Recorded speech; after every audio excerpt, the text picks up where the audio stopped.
Kerajaan Majapahit yang berpusat di Trowulan, Kabupaten Mojokerto, Jawa Timur, menyimpan sejuta peninggalan kerajaan.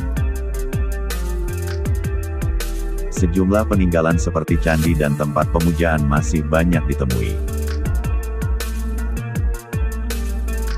Beberapa tempat bersejarah hingga kini masih dapat dilihat, salah satunya Kolam Segaran. Kolam Segaran juga menjadi situs penting bagi Kerajaan Majapahit. Cerita rakyat masih melekat, konon kolam yang dibangun dengan struktur batu bata kuno ini menyimpan sejuta kisah misteri. Konon, Kolam Segaran merupakan kolam kuno terbesar yang ditemukan di Indonesia. Hingga saat ini, Kolam Segaran masih berdiri kokoh dengan airnya yang tak surut.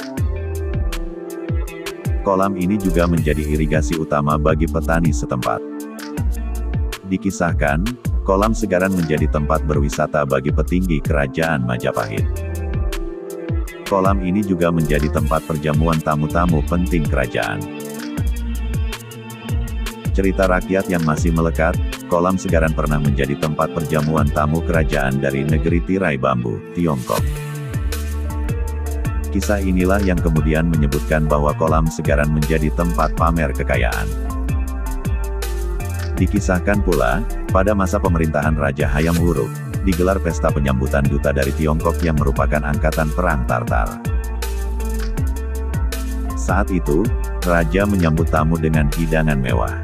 Tak hanya itu, peralatan makan dalam pesta ini juga terbuat dari emas, menunjukkan bahwa Majapahit adalah kerajaan yang kaya raya. Usai perjamuan, piring, gelas dan perkakas lainnya yang terbuat dari emas itu, langsung dibuang ke kolam. Usaha membuang perkakas mewah tersebut ternyata mereka ambil kembali dengan memasang jaring di bagian bawah kolam. Secara turun-temurun kisah ini diingat dan menjadi kisah unik di balik sejarah Kolam Segaran. Kisah ini, memang menjadi kejadian yang tak tertulis dalam catatan sejarah. Hanya saja, jika cerita itu bersumber dari masyarakat kuno saat itu dan hingga kini diyakini masyarakat sekitar. Dalam catatan Kitab Negara Kertagama, disebutkan adanya segaran, yang berarti adalah telaga. Para ahli memperkirakan jika Kolam Segaran inilah yang disebutkan dalam Kitab Negara Kertagama.